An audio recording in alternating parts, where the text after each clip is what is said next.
आलमपुर नामक गांव में एक गरीब किसान रहता था। वो बड़ी मेहनत करके अपने खेत में फसल उगाता था। उसका नाम था किट्टू।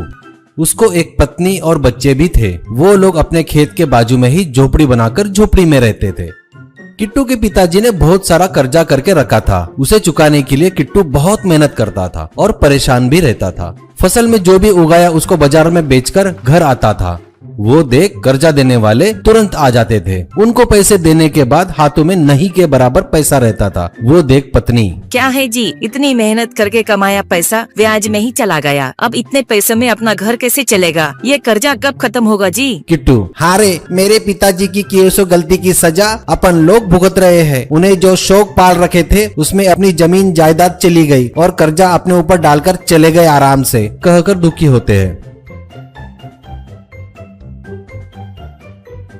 एक दिन कर्जा देने वाला एक आदमी को लेकर किट्टू के पास आता है और उनसे कहता है, बेटा किट्टू, तुम हमारा कर्जा चुका नहीं सकते, ये हमें समझ में आ गया। इसीलिए तुम्हारे पिताजी ने तुम्हारे घर के पेपर मेरे पास गिरवी रखे थे ना, मैं वही ले लेता हूँ। इसके बदले में मैंने तुम्हें जो पैसे दिए थे, इससे तुम्हारा कर्जा चुकता हो गया। दूसरा आदमी, तुम्हारे पिताजी ने तुम्हारे खेत के पेपर मेरे पास रखे थे, वो भी मैंने इसे दे दिया है। अब तुम्हें मुझे पैसे देने की जरूरत नहीं है। किट्टू, ये क्या बोल रहे हो जी आप लोग? ब्याज तो देता ही आ रहा हूँ ना मैं, फिर बेचना क्यों? मैं इसके लिए तैयार नहीं हूँ। ये सुन आया हुआ व्यक्ति, बेटा तुम बेमतलब ही चिल्ला रहे हो, अब कोई फायदा नहीं। अब तुम तुरंत घर और अपना खेत छोड़कर चले जाओ, नहीं तो मेरे आदमियों से खाली करवाता हूँ। तू मुझे नहीं जानता शायद, प्यार से बता रहा हूँ, सुन ले, ऐसा कहता है।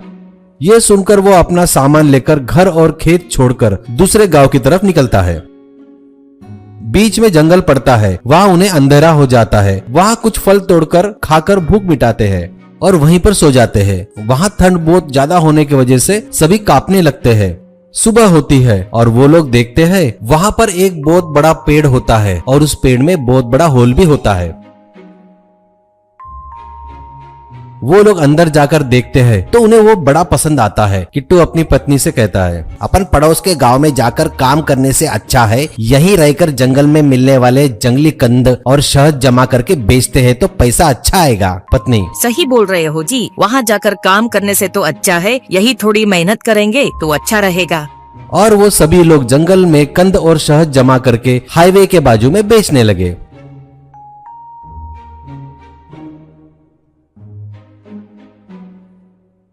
उस पेड़ घर में रहकर बाहर खाना बना के खाते थे और पेड़ के अंदर जाकर सोने लगे।